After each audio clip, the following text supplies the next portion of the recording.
Bonjour à tous. Dans cette vidéo, je vais finaliser la mise en forme du tableau afin de pouvoir le représenter sur plusieurs lignes. Donc je reprends la représentation que je souhaitais mettre en œuvre. Donc voici un tableau dans lequel les en-têtes sont les caractères. En dessous, on a l'occurrence, c'est-à-dire le nombre de fois qu'un caractère apparaît dans le texte. Ensuite, j'ai une deuxième ligne composé aussi de caractères et les occurrences. Donc la question c'est comment réaliser cette mise en forme. Donc je vais prendre un texte Word dans lequel j'ai mis l'ensemble des données qui étaient présentes dans le tableau. Alors ce que j'ai fait, j'ai extrait uniquement les lettres qui me permettent de fabriquer les entêtes. Donc je vais voir comment on peut réfléchir pour sa mise en forme. Donc dans Word, on a un outil qui permet de convertir un texte en tableau, donc je vais l'utiliser de manière à voir ce qui se passe.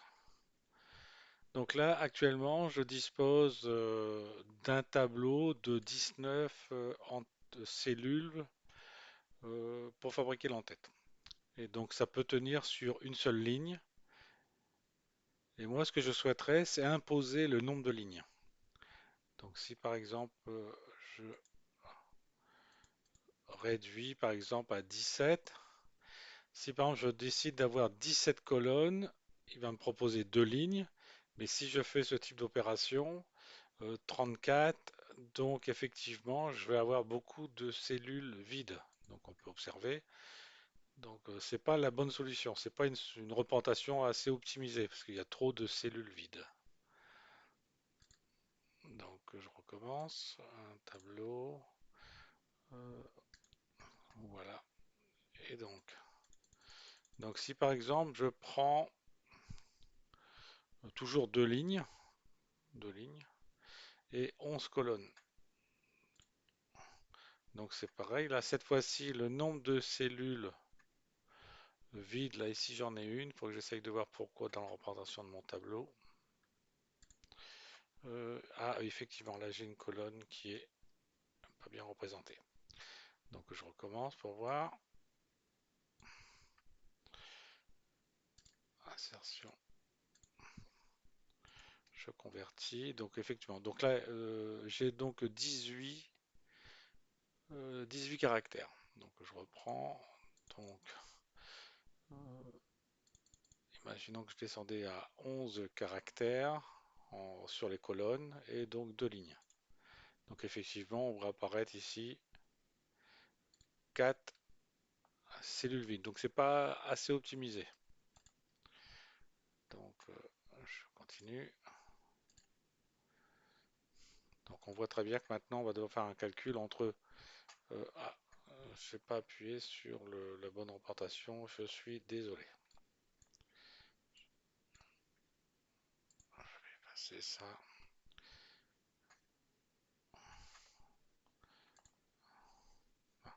Et donc je fais donc tableau, convertir, et donc je descends. Donc là 3 fois 8, 24, c'est pas encore bien. 21, 18. Là, cette solution serait optimale, puisqu'il n'y a pas de cellules vides. Donc ça, ça peut être intéressant. Donc convertir. Donc là, toujours pareil. Donc imaginons qu'on me demande d'afficher le tableau sur quatre lignes. Donc on me demande d'afficher sur quatre lignes. Donc quatre lignes, je fais ceci. Et donc là, j'ai deux cellules qui sont vides.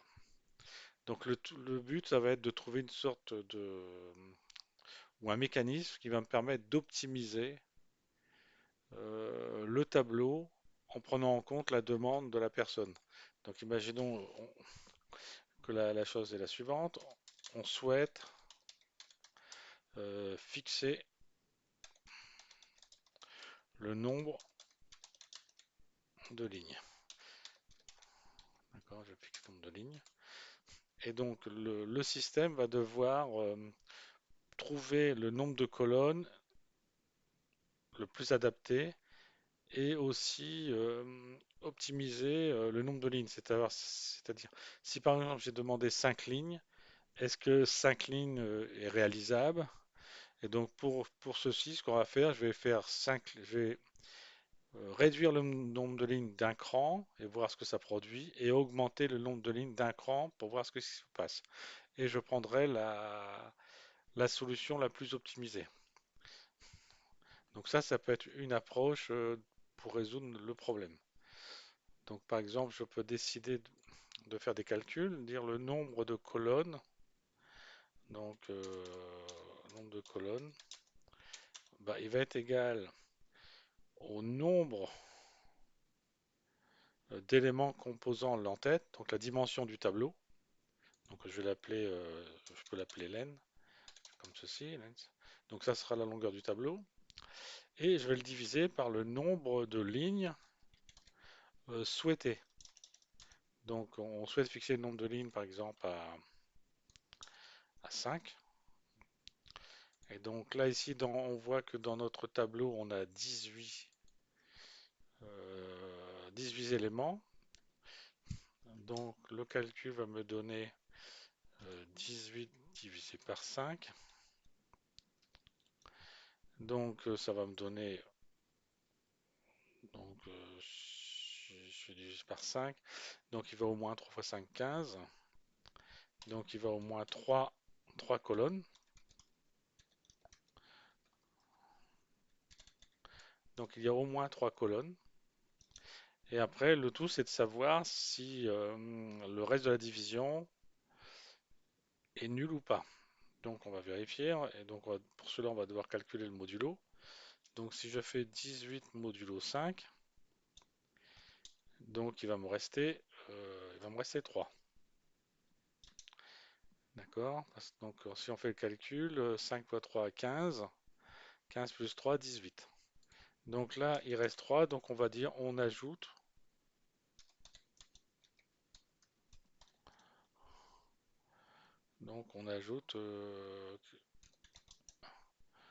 une colonne.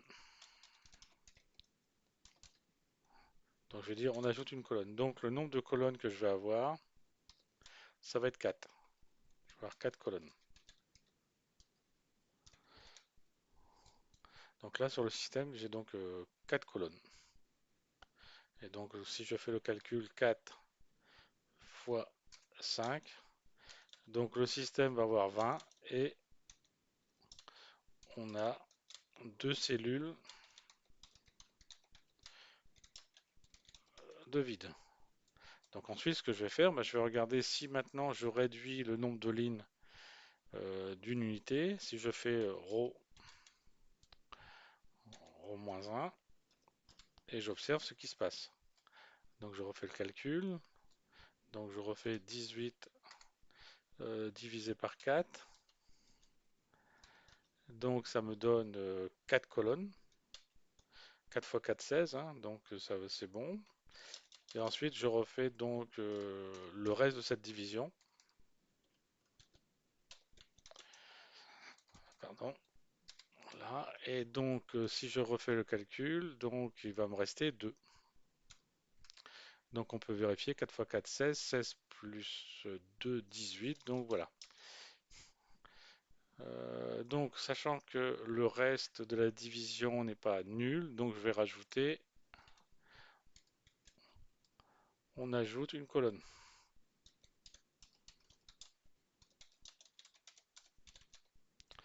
Et donc on va passer à, donc ça fait 5 colonnes. Et donc si on fait le produit, hein, donc ça me fait donc 5 fois 4, donc ça fait le même résultat que tout à l'heure, 20. Et donc, et on a toujours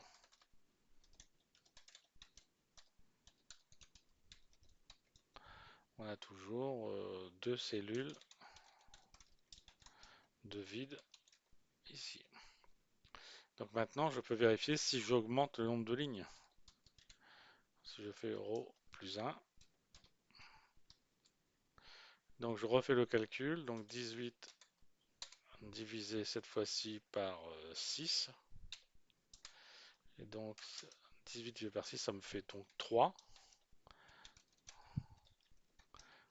colonnes, et si je fais le modulo 18 modulo 6, on obtient 0. Donc la solution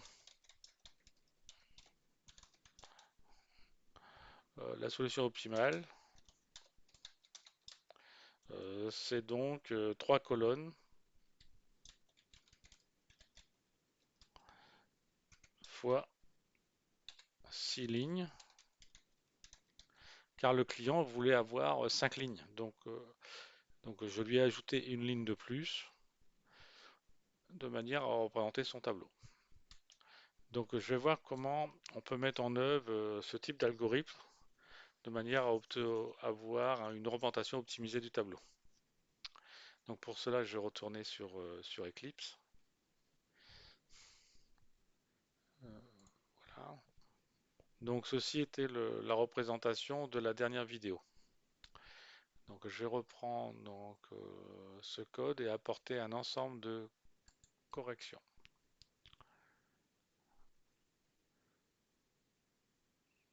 Donc je reprends de la méthode, c'est celle-ci, et je vais la faire évoluer parce que mon objectif c'est afficher un tableau sur plusieurs lignes.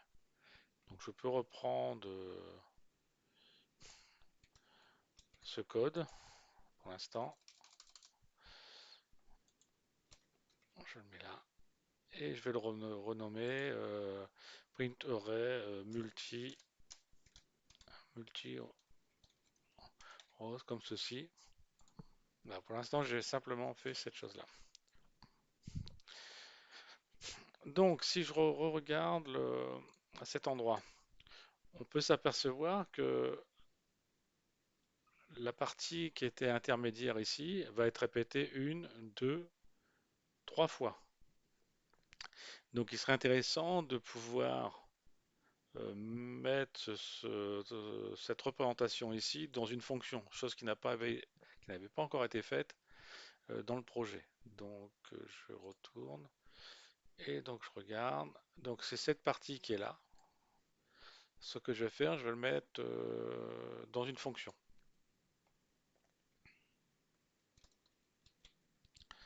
Voilà, et je vais créer ici une fonction.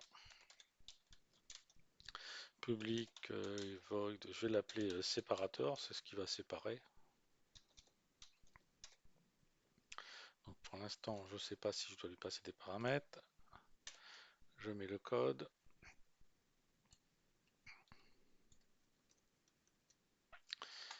Donc a priori, je ne passe pas de paramètres.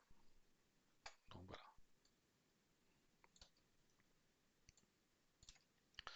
Voilà. Donc je vais enlever, donc dans les deux fonctions, je vais enlever cette partie-là et le remplacer par séparateur.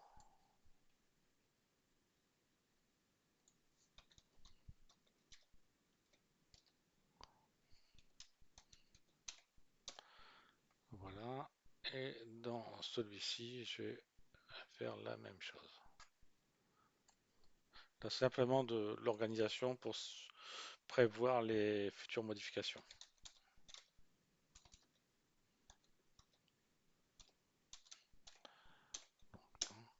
Bon, je vais quand même vérifier que le programme continue à fonctionner malgré cette modification, voir si j'ai pas,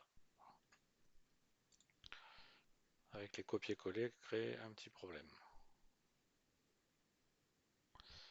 Hop, run, j'ai déjà nettoyé tous les anciens programmes qui avaient déjà tourné.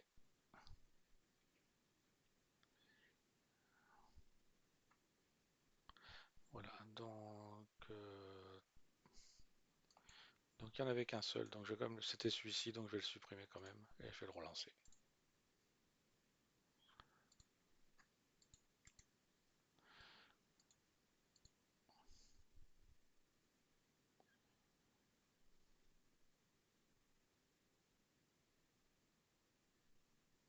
Donc là, ça fonctionne. Ok, donc on a bien l'affichage que l'on avait lors du dernier test. Donc là, ici, je vais peut-être le mettre en 2. Voilà, donc là, 2. Et je vais lui dire que je mets une marge à 5, 0, et je mets une marge à 15, pourquoi pas. Là, ça permet de revalider le fonctionnement.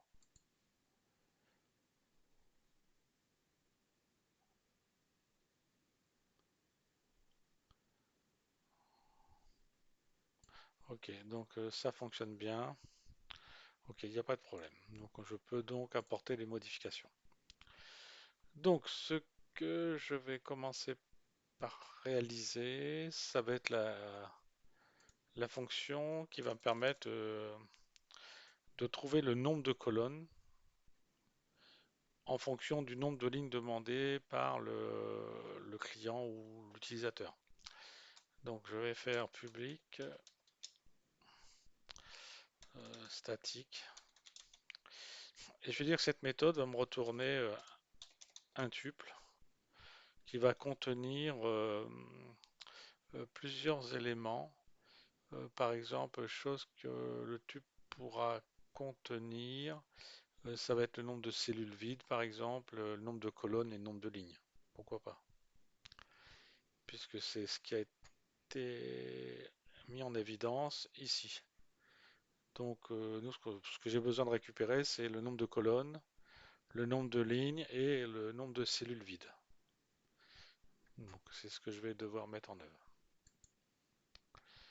Donc, dans un premier temps, je vais l'appeler get colonne. Donc, le nombre de colonnes.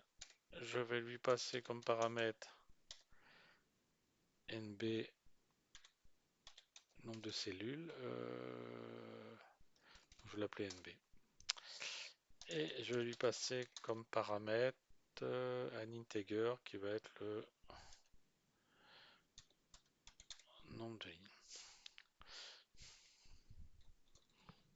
Donc là, ici, je mets integer parce qu'il est possible que si je décide de mettre autre chose, de mettre nul par exemple, ou dans le doute. Je vais mettre integer, comme ça je suis sûr de pouvoir mettre autre chose qu'un nombre, de pouvoir mettre nul si j'en ai besoin. Donc, ce que je vais devoir faire, moi, c'est mettre en place une méthode aussi qui va me permettre d'optimiser le rapport nombre de colonnes, nombre de lignes et de vide. Donc je peux l'appeler, je vais faire statique, ça me retourne toujours un tube pour l'instant. Et je vais l'appeler, son objectif c'est d'optimiser, hein. Donc optimize colonne, row, pourquoi pas. Et il va prendre aussi comme paramètre NB et le nombre de lignes demandées.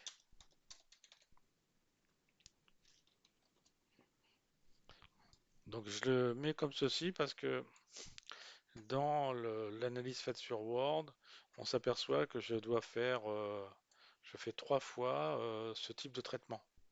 Donc ce type de traitement peut être une fonction. Et ensuite, après, en fonction du résultat, parmi ces 3 résultats, je choisirai le meilleur. Donc ce que j'ai besoin d'avoir, c'est aussi pourquoi je prends maintenant des integers, puisque dans mon tuple, je peux passer uniquement des objets. Donc là, ici, je vais devoir faire des calculs avec des integers. Je vais l'appeler colonnes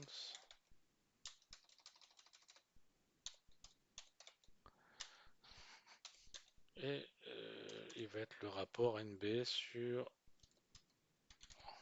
rose ici. Donc je rappelle que les deux éléments qu'ici, les deux nombres sont des entiers, donc la division, le résultat est un nombre entier. C'est la division euclidienne. Donc j'ai besoin aussi de calculer ce que je pourrais appeler moi l'erreur commise par ce travail, c'est-à-dire le nombre d'erreurs, le nombre de colonnes vides que ça va produire. Donc je peux l'appeler integer erreur.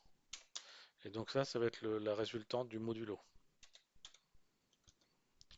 NB ici. Et ensuite, après, je vais dire que le nombre de colonnes va être augmenté de plus 1 si le modulo n'est pas égal à 0. Donc ça, on peut prendre une expression ternaire. Si erreur est supérieure à 0, donc je mets 1, sinon 0. C'est plus facile à écrire de cette manière-là. Et ensuite, ce que je dois calculer, c'est le nombre de cellules vides provoquées par ce nombre de colonnes et ce nombre de lignes. Donc je vais appeler integer, je vais l'appeler vide. Ah, ce que je vais faire, je vais aussi euh, je vais prendre le nombre de cellules vides par un calcul en prenant la valeur absolue de la différence entre le nombre de cellules que je peux avoir au maximum pour l'entête, moins le rapport colonne-ligne. Donc j'ai peut-être besoin, pour éviter de prendre la valeur absolue qui est dans la classe math, je vais me faire tout de suite une petite fonction valeur absolue. Private statique integer. Je vais l'appeler absolu, ABS. Je lui passe un entier que je peux appeler val. Et lui, ce qu'il va faire, il va faire if val est inférieur à 0. Il fait un return de moins val. Sinon, il me return val. Donc là, comme ça, je suis tranquille. J'ai ma petite fonction valeur absolue. Voilà. Et donc, pour calculer le nombre de cellules vides, je vais prendre donc la valeur absolue de la différence NB moins le produit fois.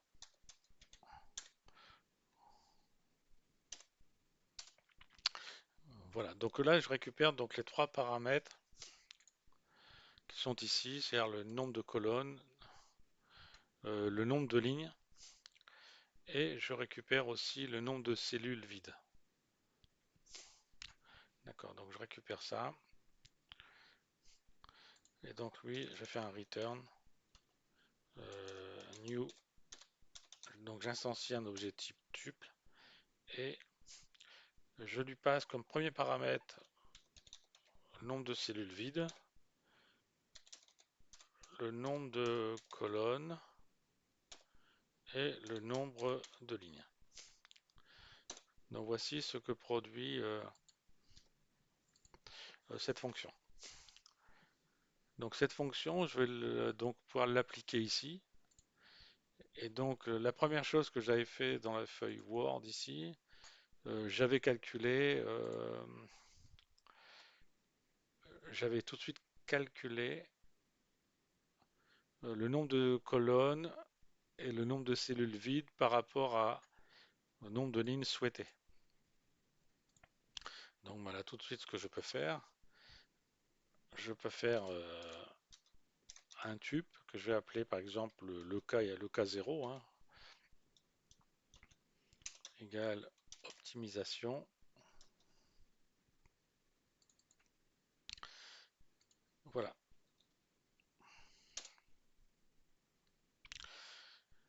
Et donc si d'entrée le nombre de cellules est vide, Donc cette situation est la bonne situation.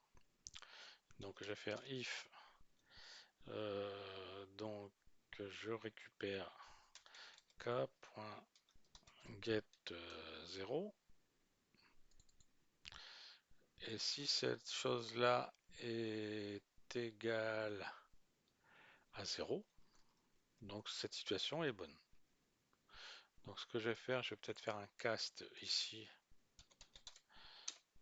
int, et donc là, je peux retourner le tuple. Donc je peux retourner le tuple k. Donc ça, c'est la solution optimale. C'est-à-dire le nombre de lignes que j'ai choisi va faire en sorte que le nombre de colonnes mis en œuvre produira aucune cellule vide. Donc ça, c'est la solution la plus optimale. Ensuite, on peut avoir le cas où c'est pas optimal.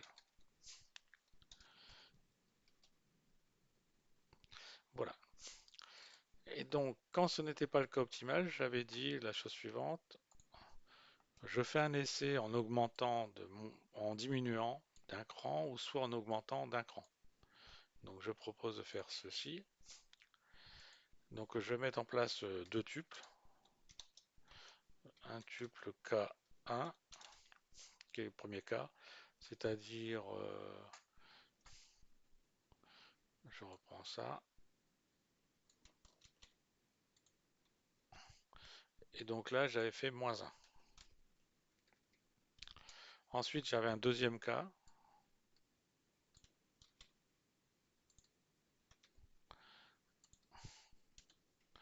c'était +1. Donc ce que je vais faire, je vais comparer les deux cas, K1 et K2, et je vais vérifier lequel est le plus petit des deux. Et comme ça, je vais prendre le plus petit des deux. Et ensuite, après, je vais devoir vérifier si le plus petit de ces deux valeurs est bien plus petite que le cas initial.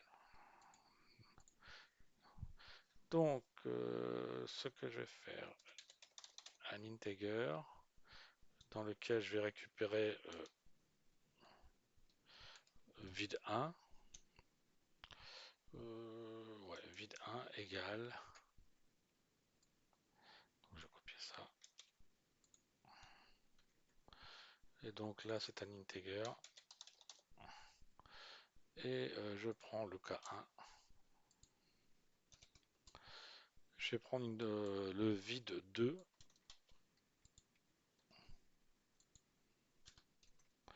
Vide 2. Voilà. Et je vais fabriquer un troisième tube qui sera le résultat. On peut faire autrement, mais là, comme c'est à la volée, je vais l'appeler K3. Et je vais dire que K3 représente et contient, pointe vers le cas numéro 1. Donc, je vais dire si euh,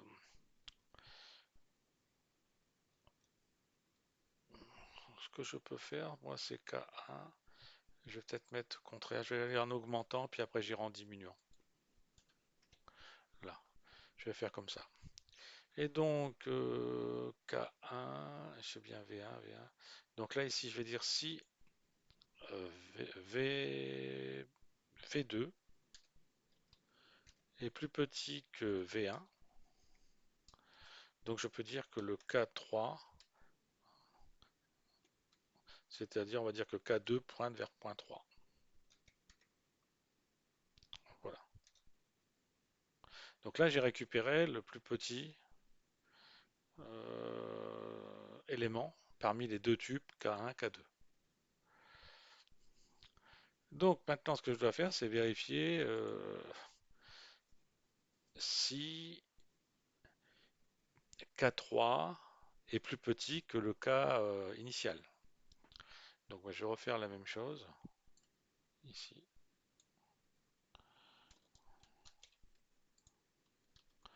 Donc je n'ai pas besoin de reprendre les... Voilà, donc je vais dire que V1 c'est le K et lui c'est K3. Voilà, puis je vais faire un autre test. Je vais dire si V1 plus petit que V2, donc ça veut dire que la valeur la plus optimisée c'était le K initial. Donc return K. Sinon, donc il n'y a pas besoin de sinon, hein, on peut directement return K3. Donc voici, normalement, cette méthode devrait pouvoir nous fournir les éléments suffisants pour faire un ajustage optimisé de notre tableau en fonction du nombre de lignes demandées par le client. Donc, maintenant, on doit apporter toutes sortes de modifications à cet endroit. Donc, à cet endroit, je vais rajouter une nouvelle variable, c'est le nombre de lignes. Integer qui a été demandé. Voilà, donc on me demande le nombre de lignes. Alors, ce que je peux faire ici, c'est tout de suite calculer le nombre de colonnes et le nombre de lignes mis à jour. Donc, ce que je peux faire, c'est mettre un tuple et je fais appel à la méthode get qu'on vient de faire, get colonne. Donc, le nombre de lignes. Alors, le nombre de lignes ici, c'est-à-dire, c'était l'expression, puisque c'était colonne qui était utilisée pour ici, hein. Donc, je peux prendre colonne et le nombre de rows, le nombre de lignes. Voilà. Alors, ce que je vais faire, je vais créer une nouvelle variable qui va cette fois-ci correspondre au nombre de colonnes souhaitées pour l'affichage. Donc, la colonne ici, on va dire, c'est le nombre de colonnes pour représenter un header. Donc, int n colonne égale. Et donc là, le nombre de colonnes, c'est, si on reprend bien, c'est cette valeur ici dans le tuple. D'accord? Donc, ça va être donc integer, je vais tout de suite le caster. Et donc le tuple point get la position 1. Donc là, ici, je récupère bien le nombre de colonnes qui a été calculé. Ensuite, je remets à jour le nombre de lignes. Donc le nombre de lignes, je le remets à jour. Et donc le nombre de lignes, c'est ici. Et donc là, la chose qui va se produire, c'est que le nombre de colonnes qui est ici, ça va être le nombre de colonnes que je dois donc afficher sur le tableau, et non plus ce nombre de colonnes qui est là. Donc il va falloir que je crée une nouvelle variable aussi, justement pour définir la taille maximum, la largeur maximum de mon tableau. Parce que là ici, tous ces alignements qui sont faits là, sont faits par rapport à cette taille, et cette taille est définie par la variable colonne fois le nombre de cellules. Donc là, il faut donc créer une nouvelle variable.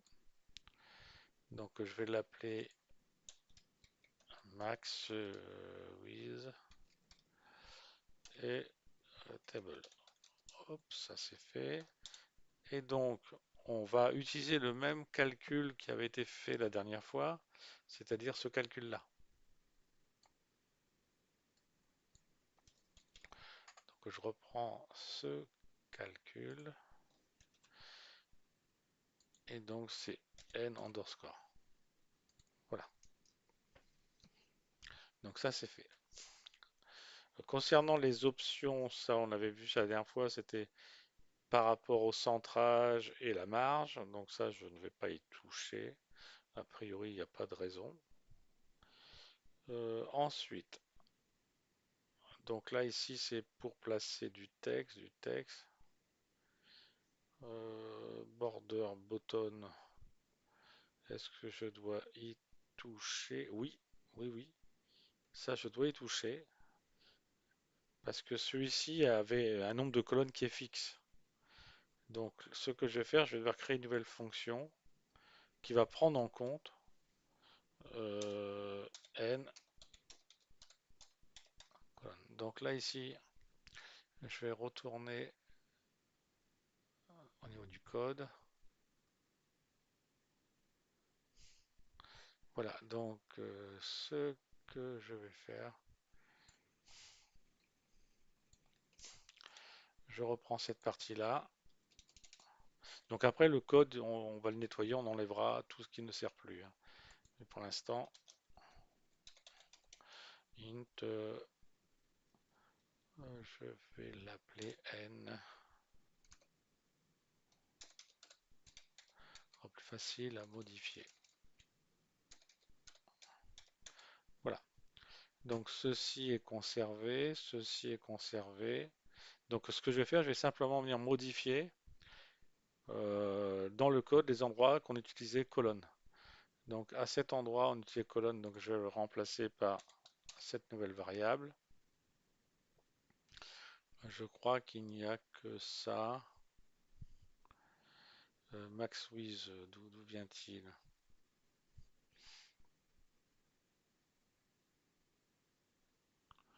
Donc là, ici, il y aura peut-être une modification à apporter, puisque ça, c'est une variable qui a été définie au départ. Donc on pourra peut-être apporter un correctif et redéfinir cette variable. Donc on verra bien. Donc pour l'instant, je fais ceci. Donc automatiquement dans injection data, est-ce qu'on utilise colonne aussi? Bah oui, colonne aussi. Donc ce que je vais faire, je vais tout de suite profiter que je suis là pour créer encore, voilà,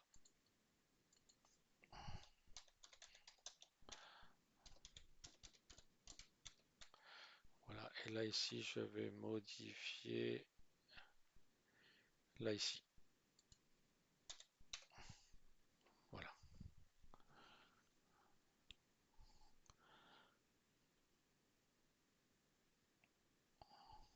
Donc je vais pouvoir donc déjà modifier dans injection.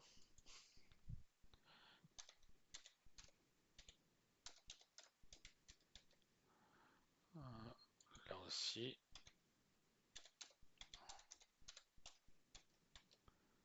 voilà. Est-ce qu'il y a d'autres dans colonne, colonne, donc voilà. Voilà. Donc on verra après pour l'utilisation de cette variable, parce qu'effectivement on en aura besoin. Mais pour l'instant, je pense que je vais pouvoir lancer un premier test. Bon, le tableau va pas très bien s'afficher, hein, c'est pas ça qui est important, mais c'est déjà voir les modifications euh, mises en place par ces modifications. Donc on va y aller. Donc ce que je vais faire, donc multi-row,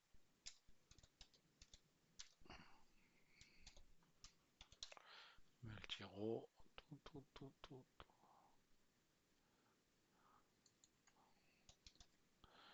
Voilà, et je vais lui passer, je vais dire que je souhaite l'avoir sur trois lignes. C'est-à-dire même ce tableau là qui est ici, je souhaite l'avoir sur trois lignes. Donc 1, 2, 3, 4, 5, 6. Donc je le mets sur 3. 3 lignes. Il va devoir faire deux colonnes et trois lignes. Donc on va vérifier ce que ça peut donner. Bon, le tableau va être pas très bien structuré puisque je n'ai pas apporté les modifications sur les séparateurs. Donc on va déjà voir la déconstruction engendrée.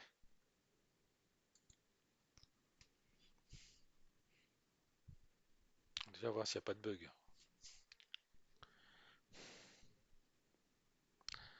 Ok, donc là ici j'ai bien donc les deux colonnes qui sont bien fabriquées. Bon, cette partie-là n'est pas encore mise correctement en place, mais déjà cette partie-là est bien réalisée. Et donc j'ai bien là ici le A et le E, 2000 et 900. 2900, ça c'est bon. Et toute cette partie-là n'a pas encore été traitée. Donc ça avance. Donc, qu'est-ce que je dois donc encore réaliser? Alors, je pense que je peux donc faire d'autres petites modifications. C'est qu'en réalité, je vais devoir répéter ce bloc-là. Je vais devoir le répéter trois fois. Donc, pour l'instant, cette chose-là n'est pas encore mise en œuvre. Donc, on va essayer de voir comment répéter cette chose-là. Donc, ce que je pense faire, c'est ici mettre une boucle de manière à répéter ce découpage trois fois, puisque j'ai choisi trois lignes. Donc, je peux faire for int, je vais l'appeler ligne, ρ égale 0, tant que ρ est inférieur au nombre de lignes max. Voilà, et voici. Donc, ce que je dois répéter donc trois fois cette quantité-là, puisque la bordure du bas, elle apparaît qu'une fois, hein. Donc voilà. Et donc cette partie-là, il faut que je le répète trois fois. Ensuite, dans séparateur aussi, un séparateur, il ne doit pas faire le nombre de séparations comme ceci. Il doit être limité. Donc dans séparateur, séparateur, je sais pas où je l'ai mis.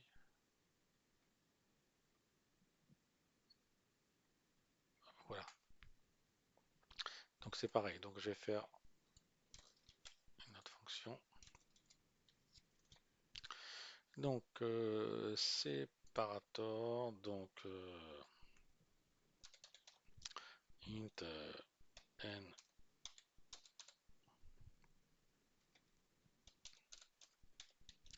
comme ceci, comme ça j'ai que ça à modifier. Bon, après il y a cette largeur là, on verra après.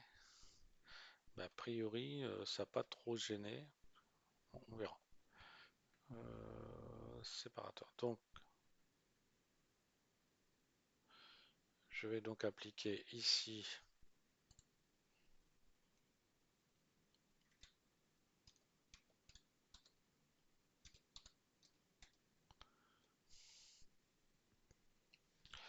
donc j'ajoute le nombre de colonnes. Donc j'ajoute au moins une fois.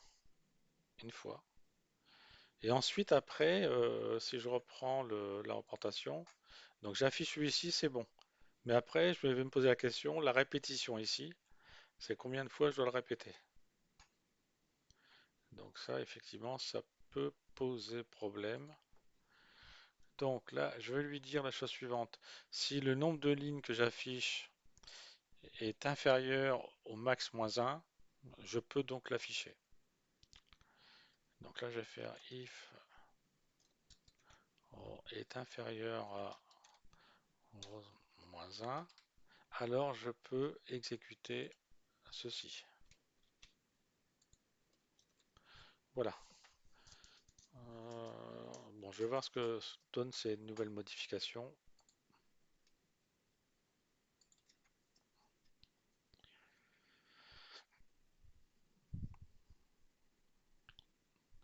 Donc je reviens pas sur ces problèmes de vitesse, hein, c'était inhérent à ma machine.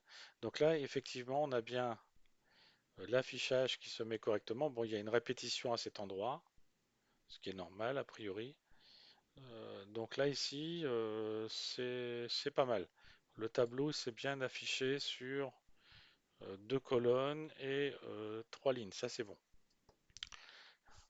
Donc effectivement ici pour la bordure du bas, on peut ajouter aussi n colonnes, comme ça sera réglé.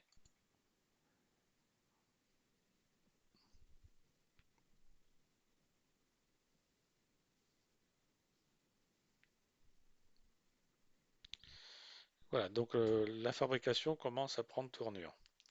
Donc maintenant on a un problème, c'est sur cette chose-là, c'est sur l'injection des données, sur le header et aussi les injections de données à cet endroit. Donc il y a des problèmes à traiter ici.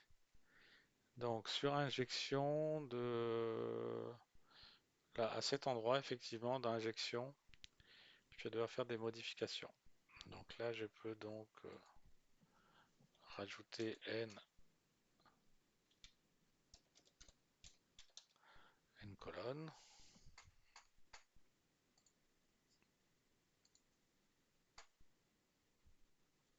Ça ne sera pas encore fini, hein, il y a encore des ajustements à faire.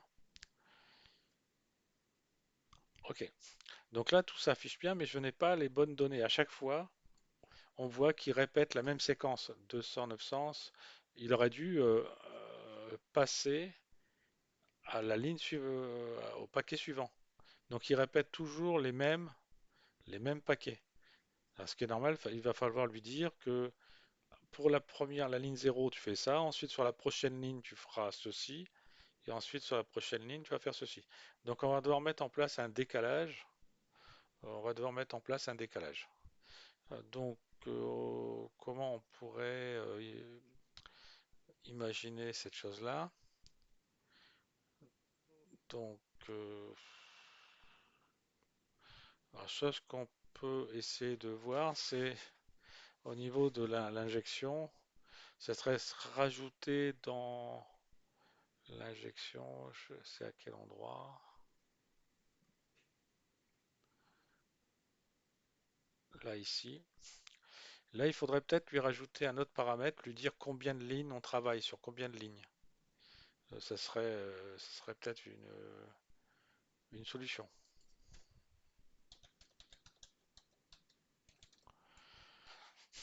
Donc, on va lui dire sur combien de lignes on travaille. Donc, automatiquement, ça va venir modifier ici le point de démarrage. D'accord? Je pense que ça peut être une chose qui peut être mise en œuvre. Donc, ce que je peux faire, par rapport à ce que je ici, je vais peut-être rajouter des nouvelles variables. Ça serait pas bête. Donc là, je peux rajouter des nouvelles variables. Ok, je peux faire ça. Ou alors, chose que je peux faire, c'est ah ouais, je commence à réfléchir à ce que je souhaite. Parce que là, ici, on a injection data qui est présent ici. Ce que je peux faire, c'est le supprimer, mais faire en sorte que ça continue à fonctionner pour le cas de print array précédent. Donc si je le supprime ici, et si à cet endroit je décide de mettre par exemple, oui, je peux faire comme ça. Je mets option, voilà. Je vais l'appeler option. Et donc je vais définir une variable int n underscore column. Et lui, je vais le mettre par défaut. Il est affecté à la variable colonne initialisée au début du programme qui tient compte de la longueur du tableau des entêtes. Donc comme ça, c'est fait. Je peux fabriquer une autre variable qui est le décalage. Je vais l'appeler offset. Et je vais dire qu'il n'y a pas de décalage. Et ensuite, je vais récupérer la valeur ici. Je vais dire si option, qui est un tableau, a une dimension de 2, c'est-à-dire qu'il contient mes deux paramètres que j'ai besoin. Et si je n'ai pas ces deux paramètres-là, donc ça ne sera pas traité, ça reviendra à la valeur initiale. Donc je vais dire si option point length égale 2, ce sera la meilleure façon de faire, je pense, pour réduire le code. Donc là, je vais lui dire que n colonne égale option et je vais dire que c'est 0 pour le nombre de colonnes. Et ensuite l'offset, ça sera le deuxième élément de ce tableau.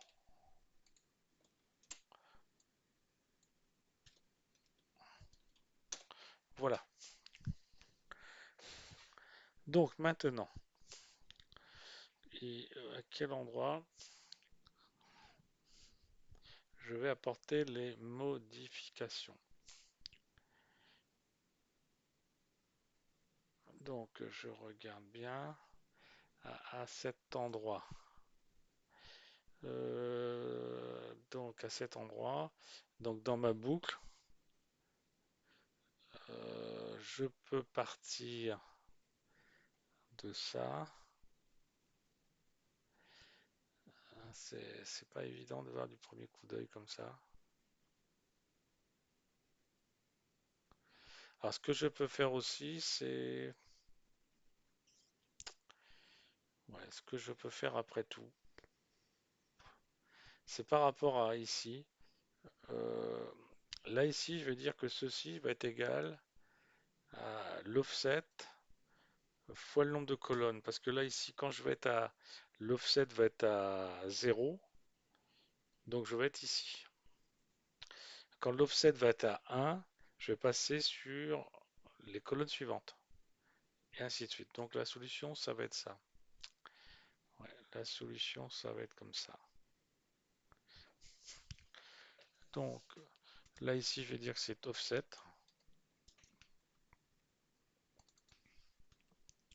fois colonne. Voilà. Donc ça c'est fait.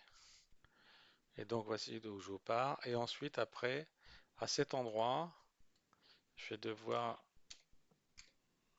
lui dire que ça va être offset plus 1.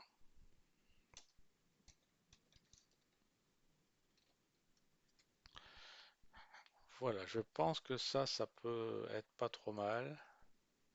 Je pense que ça peut être pas trop mal.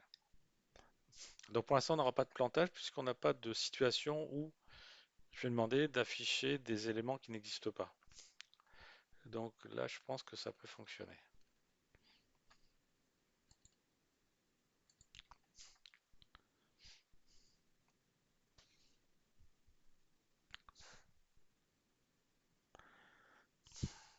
Bon, il n'y a pas de plantage. Bon, là, cette fois-ci, on a bien récupéré ces choses-là, mais ça ne s'affiche pas correctement. Alors, comment on pourrait faire cette opération? Pourtant, je passe bien de... Ah oui, ce qui est normal, c'est que dans les paramètres, là, actuellement, si je reprends dans ce que je viens de définir, là, là ici, je passe uniquement dans injection. Voilà. Dans injection, je ne passe qu'un seul paramètre, donc il est considéré que ce paramètre n'existe pas. Et donc bah là, ce que je vais lui faire, je vais lui passer le nombre de lignes que je souhaite avoir. Là. Donc c'est conforme. Le fait que j'avais mis qu'un seul paramètre, c'était considéré qu'il n'y en avait pas. Donc c'était normal que j'étais revenu dans cette situation. Donc là,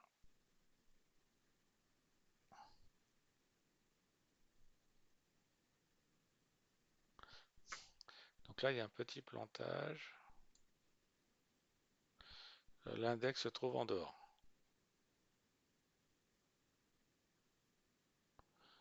Donc l'index se trouve en dehors. Pourquoi se trouve-t-il en dehors?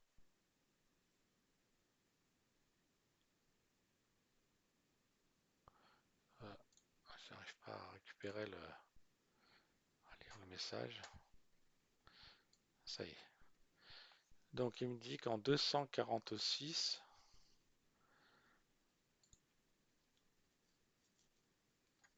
en ligne 200, l'ordinateur il rame, hein.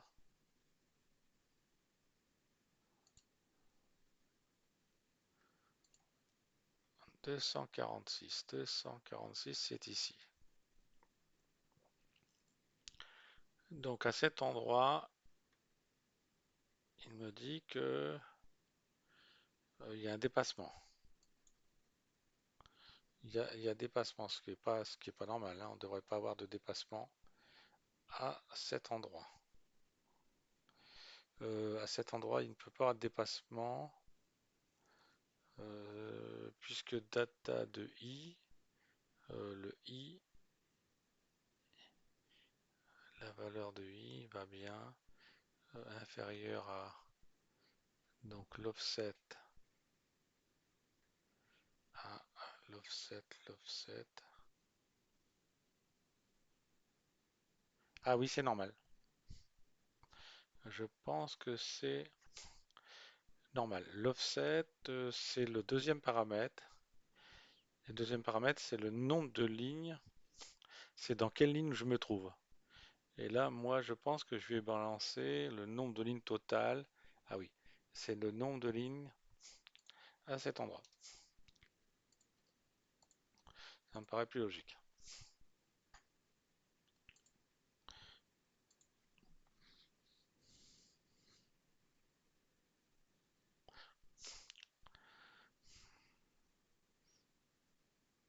Ah, donc là, ça fonctionne.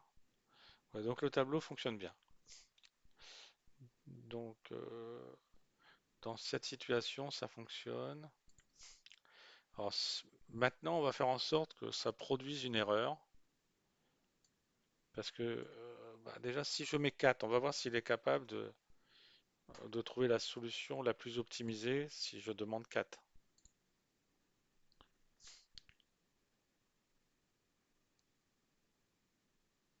Donc là, effectivement, il se plante.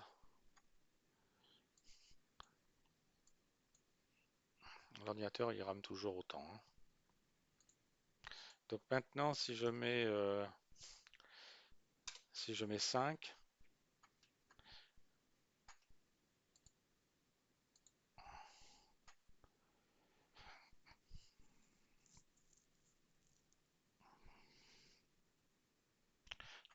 donc 5, il a bien trouvé l'optimisation. Pour lui, 5, la solution la plus optimisée, c'était mettre 6 lignes. Donc ça, il le fait bien. Si à cet endroit, je mets 2,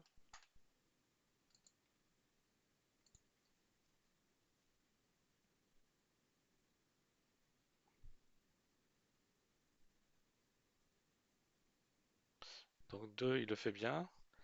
Et maintenant, c'est des situations où on a des cas où il peut se produire des cellules qui sont vides. C'est pour ça qu'il va mettre une erreur. Donc je remets le 4.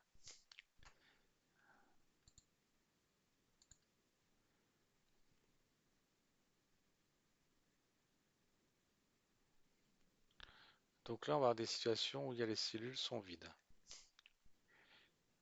Ouais, ça, c'est possible qu'on ait cette situation-là. Ouais. Donc le problème, donc nous on récupère. Donc comment on va faire ça? Ce que l'on va avoir, c'est que le produit colonne par ligne va être supérieur à la dimension de ce tableau. Et donc là, il va falloir qu'on trouve une solution. Donc je vais aller dans, ça se passe donc toujours dans injection. Voilà, dans injection. Donc dans injection, ce que je vais faire, je vais devoir en réalité ne pas afficher le tableau data ici, mais afficher un autre tableau data. Donc je vais devoir trouver une alternative à cette chose-là. Alors comment faire? Donc, bon, déjà je peux, c'est déjà créer un tableau d'objets. Tableau d'objets que je vais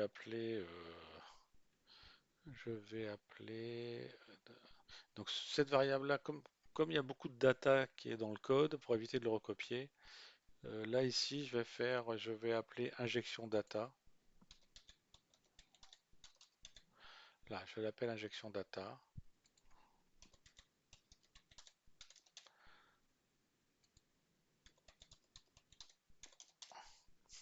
Voilà. Et le tableau qui est ici, je vais l'appeler data. Et au départ, il va être donc je l'initialise à nul. Donc, ce que je vais faire, ce que je dois faire, c'est vérifier si le produit ligne par colonne,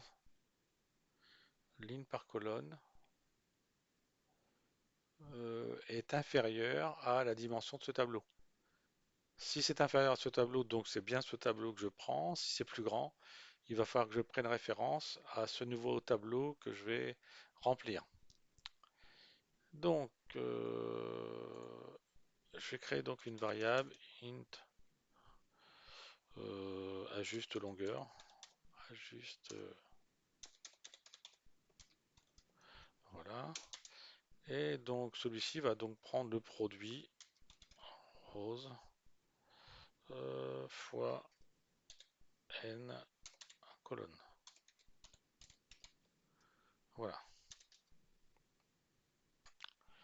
Ah, cette variable-là, il va peut-être falloir que je l'initialise pour pouvoir l'utiliser. Donc je pense que je vais devoir créer une variable ici.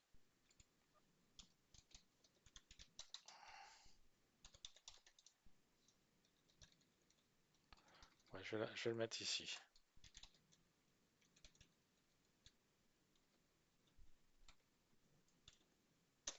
Je le mets à 0. Donc à quel endroit que je réalise ceci? C'est dans...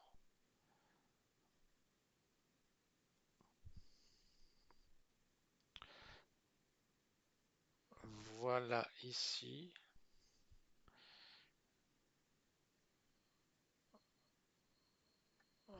Voilà, donc en réalité, je vais mettre un underscore ici. Voilà. Et comme ça ici, je mets bien à jour la variable, l'attribut de classe rose, je le mets bien à jour ici. Et donc cette variable maintenant va être vue.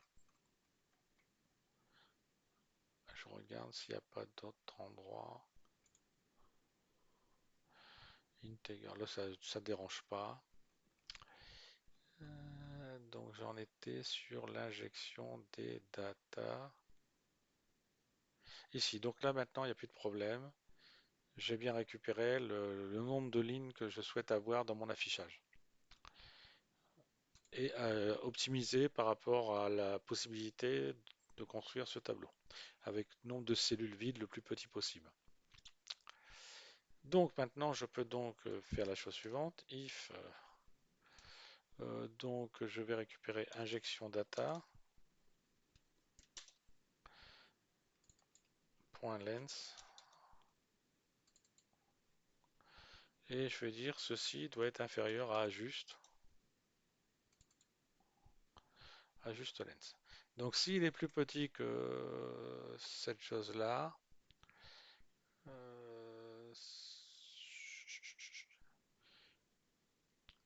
si ce tableau, c'est la longueur de ce tableau est plus petit qu'ici, c'est là que je vais devoir donc tout mettre en œuvre. Ok. Sinon, il n'y a pas de problème. Data pointe vers injection data. D'accord, injection data et data ne font plus qu'un. Ils ont la même référence. Donc, ce que je vais faire, je vais devoir déjà dans un premier temps copier tout le contenu de injection data. Ouais, c'est comme ça que je vais faire. Parce que là, ici, à cet endroit, je n'ai pas défini la taille. Je n'ai pas défini la taille. Donc, ce que je vais faire utiliser euh, dans la classe Eurez, il y a des méthodes pour copier des tableaux, copier un tableau dans un tableau plus grand. Donc, on peut faire ça. Donc, je peux faire data égale Eurez.copy, copy of.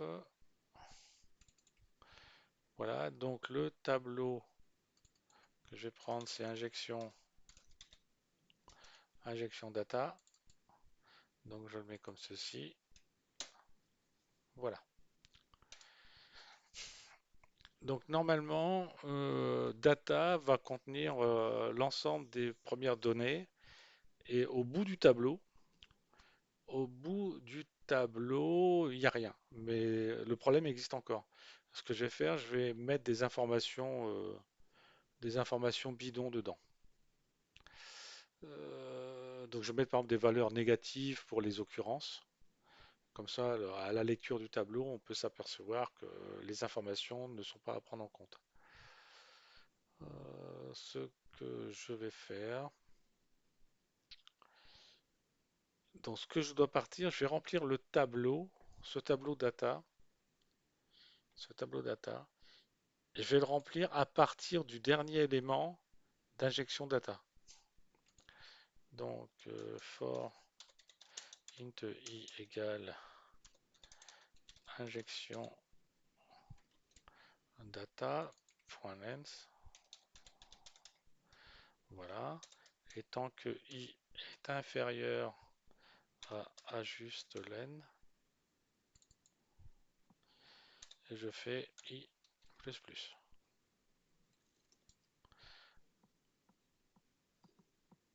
Ensuite, euh, les datas que l'on a ici peuvent être de type number ou de type caractère.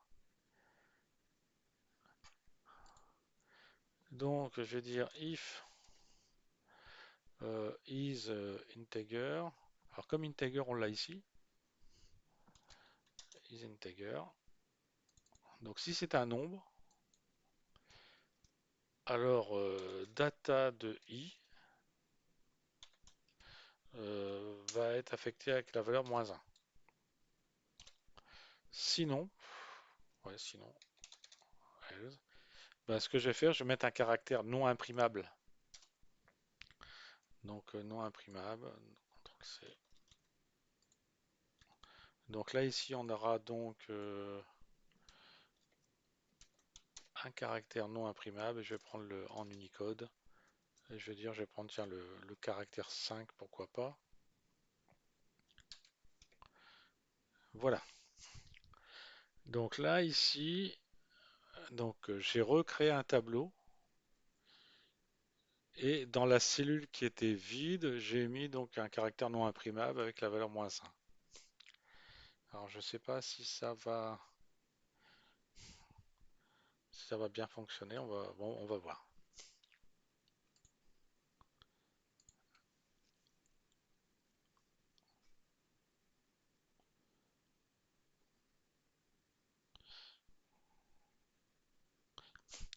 Ah, ça fonctionne, c'est bon. Donc là, ici, j'ai bien, donc par rapport à ce qui a été demandé, le nombre de lignes demandées, on demandait sur 4 lignes. Donc le programme d'optimisation a été tenté de trouver la solution, mais parce que si j'avais fait sur moins 1, normalement, j'aurais pas dû avoir cette solution. Cette solution, j'aurais pas dû l'avoir. Parce que comme il part de 4, il fait le cas -1, donc c'était 3. Et donc si j'ai trois lignes, une, 2 et 3, j'aurais pu avoir le bon résultat. Donc là, il y a des choses à affiner sur l'optimisation. Il y a des choses qui ne sont pas encore au point. Mais déjà, l'affichage est correct. Il y a pas de problème. L'affichage est correct. Donc là, on va essayer de retourner voir pourquoi dans l'optimisation, ça ne fonctionne pas. Ce que je peux faire aussi avant d'aller, c'est peut-être de euh, faire tout ceci en un seul. Donc je peux dire par exemple ça, voilà,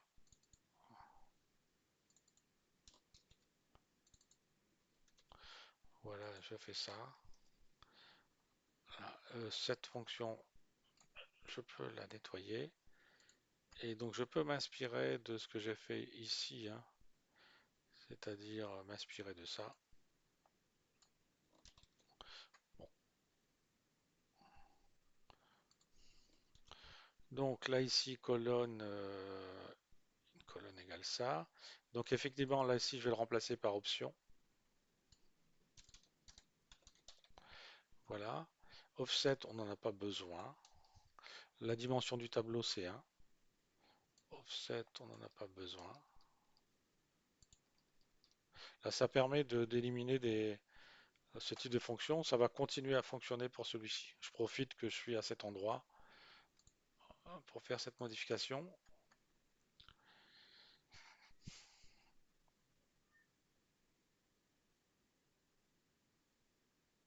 Ok, ça continue à fonctionner.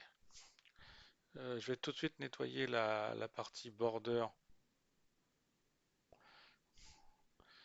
Je vais faire la même chose ici. Là, ici, je vais le passer en tant que paramètre optionnel.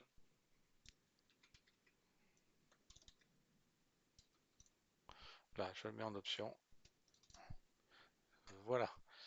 Et donc, je peux reprendre le code qui est ici, hein. Je peux reprendre ça. Voilà. Je le place à cet endroit. Donc, c'est réglé. Donc, ce code-là peut disparaître. Ça, je nettoie en même temps l'ensemble du code. Je vérifie que ça marche toujours. Et on va partir sur la réflexion sur l'optimisation, pourquoi ça marche pas bien. Ok, ça continue à bien fonctionner.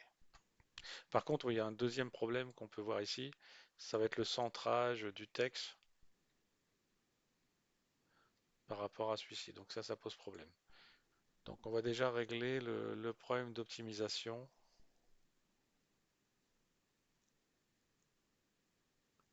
Voilà, c'était le get nombre de colonnes. Donc, je regarde les choses.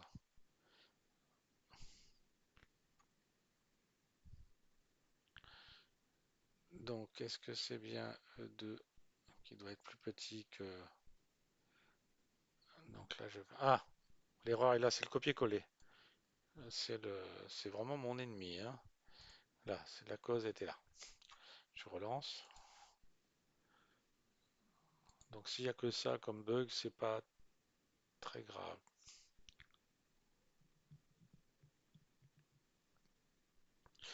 Ah là, c'est mieux là, ça optimise vraiment. Donc si je mets à cet endroit 5, il va essayer de trouver la meilleure optimisation pour celui-ci.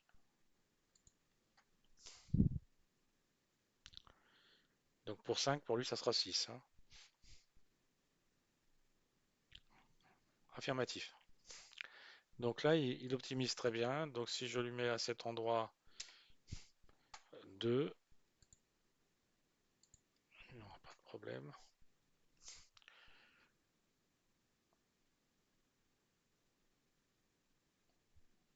Ok. Alors ce que je vais faire, je vais rajouter quelques données supplémentaires. Euh, je- c'est histoire de voir comment se comporte la fonction.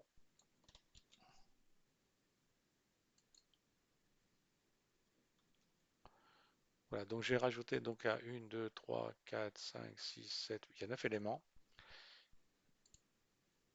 Et je vais voir comment ça se comporte.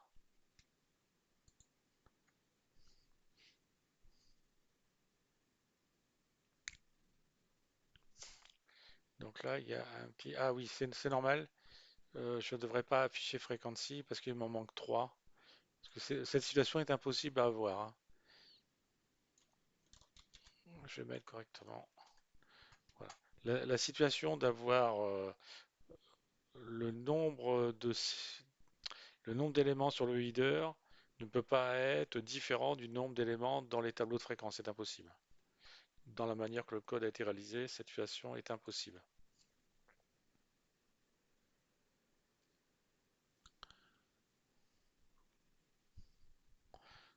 Donc, qu'est-ce qui ne va pas?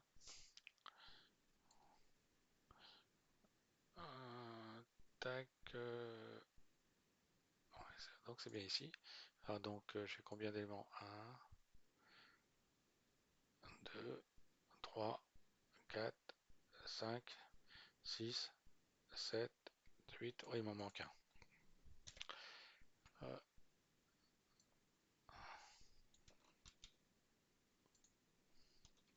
voilà, je relance.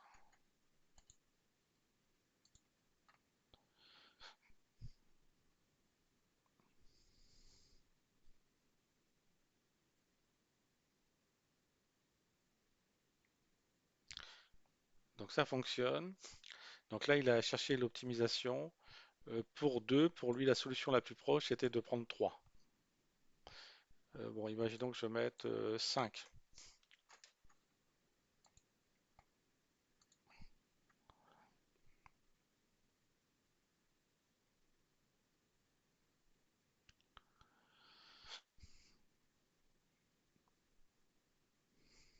Donc pour lui, il a trouvé la solution la suivante et il a bien placé une cellule vide.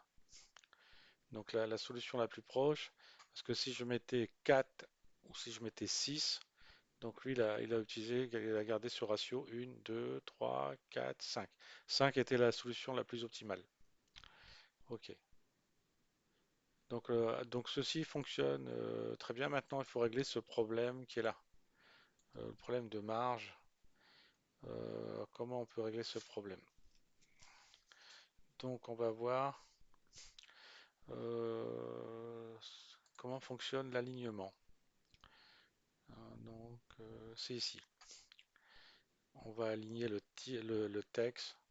Donc il est probable qu'on doit refaire peut-être une fonction d'alignement qui va prendre en compte la dimension maximale. Donc je vais voir où est cette fonction.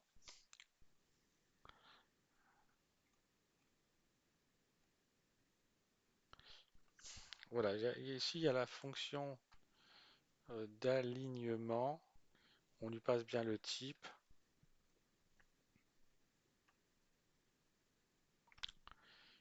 Voilà, donc effectivement, donc je vais rajouter des paramètres, hein.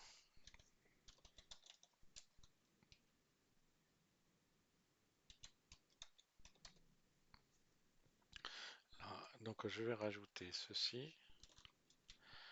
Donc automatiquement, je vais le rajouter à cet endroit.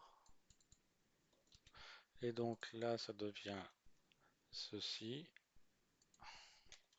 Là, c'est pour permettre de piloter la largeur.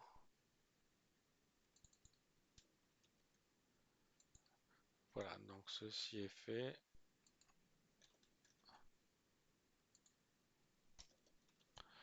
Voilà. Donc,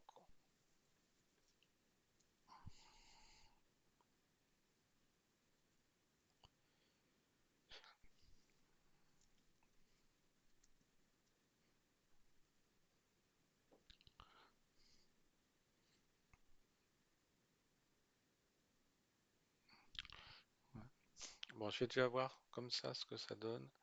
Donc, je vais aller dans Print Array. Donc là, ici,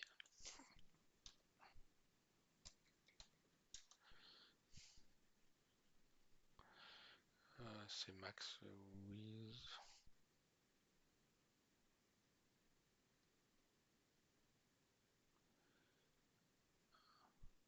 Donc là, c'est max width tab peut-être.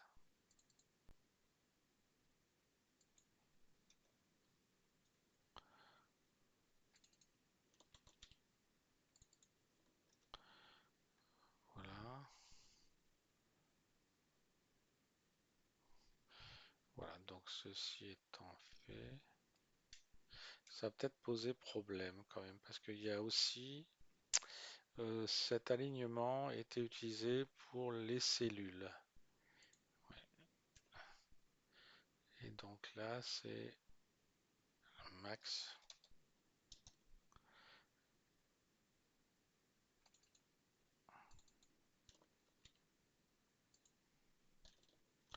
Alors, je vais regarder concernant les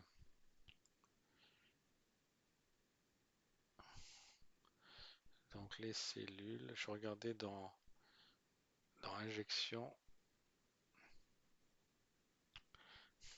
Non, non, c'était bon.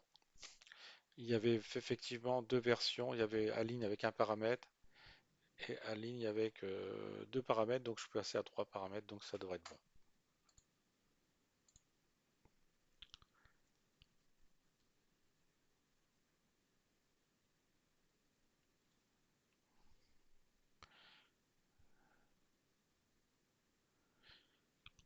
Donc ça fonctionne, hein, ça positionne bien maintenant. Je vais vérifier que ça continue à fonctionner ici. Ouais, ça positionne bien ici, à cet endroit et à la fin. Donc ça c'est très bien. Je vais retourner à cet endroit. Je vais dire que je mets sur 2.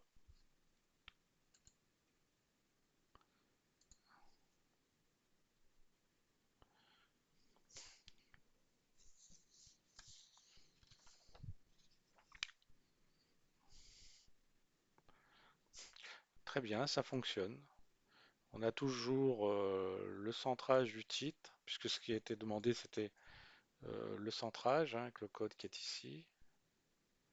Donc ça fonctionne. Ok, très bien.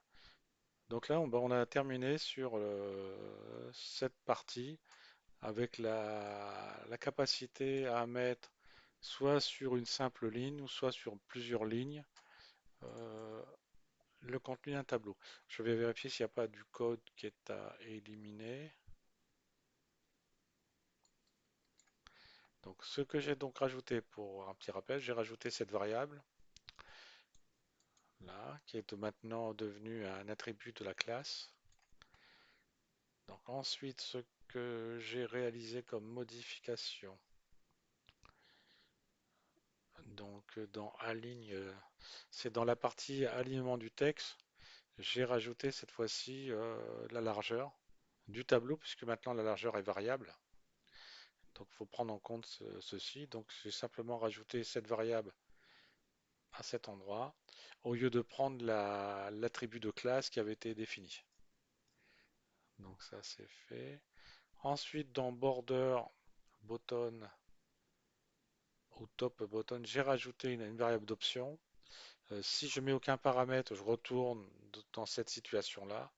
Si je mets un paramètre, c'est-à-dire un seul paramètre, donc ça veut dire que je passe dans cette situation. Donc ça, c'est réalisé. C'est-à-dire, je pilote le nombre de colonnes. Cette fois-ci, le nombre de colonnes, c'est moi qui l'impose, ou le calcul de l'optimisation qui impose le nombre de colonnes, et ce n'est plus imposé par la taille du tableau. L'injection de data, la même chose. La seule différence, c'est que cette fois-ci, il y avait un décalage à mettre en œuvre, là ici. Et ensuite, il fallait prendre en compte la possibilité d'avoir des cellules vides. Donc, il fallait faire ce petit travail de manière à éviter des levées d'exception. Donc, dans les cellules qui sont vides, ben, j'affecte la valeur -1 et j'affiche un caractère, j'injecte un caractère non imprimable. Voilà. Donc, il n'y a pas eu d'autres modifications à cet endroit. Ensuite, après, j'ai externalisé la partie séparateur. Et pareil, on lui met aussi la condition avec option, s'il y a un paramètre ou pas de paramètre, de manière à ce que le print array qui avait été défini continue toujours à fonctionner. Ensuite, j'ai ajouté le calcul de la valeur absolue. Bon, c'était parce que je voulais pas utiliser celle qui est présente dans la classe math. Ensuite, j'ai recherché le meilleur rapport possible en mettant une fonction de calcul qui me calcule le nombre de cellules vides le nombre de colonnes et par rapport au nombre de lignes demandées. Et ensuite, après cette méthode, c'est celle-ci qui va calculer. Dans un premier temps, il prend la valeur souhaitée par le client. Si ça produit un nombre de cellules vides, c'est la bonne solution. Si ce n'est pas la bonne solution, je vérifie un cran au-dessus, un cran en dessous. Et je vais rechercher la situation qui produit le nombre de cellules vides le plus petit possible. Et ensuite, après, par rapport à cette situation, je vais faire une comparaison par rapport à la valeur initiale. Et je prendrai donc la valeur la plus petite produite. Donc voilà. Donc après, effectivement, on a mis en place l'affichage en multiligne. Donc il prenait un paramètre en plus qui était le nombre de lignes souhaitées par le client. Et ensuite, on a apporté donc un ensemble de correctifs, c'est-à-dire ici, on a fait une recherche d'optimisation du calcul de colonnes et de lignes pour réduire le nombre de cellules vides au plus petit possible. Zéro, c'est ce qui est le mieux, mais si on ne peut pas, c'est avoir la valeur la plus petite. Et donc ensuite, on fait une boucle ici pour afficher les différentes lignes du tableau. Et voilà, donc voici les modifications qui ont été réalisées. Et maintenant, on dispose bien d'une classe d'affichage tableau, soit sur une simple ligne si les données ne sont pas importantes, et si les données sont très importantes, on peut l'afficher sur plusieurs lignes. Donc voici. Donc en espérant que cette vidéo vous a plu et vous donne toujours envie de continuer sur ma chaîne, ne pas oublier de faire un petit clic sur le pouce. Puis je vous dis à la prochaine vidéo. Je vais commencer à élaborer la structure pour créer et afficher des graphes en ligne de commande. Donc afficher les barres graphes. Donc je vous remercie de m'avoir suivi. Je vous dis à la prochaine.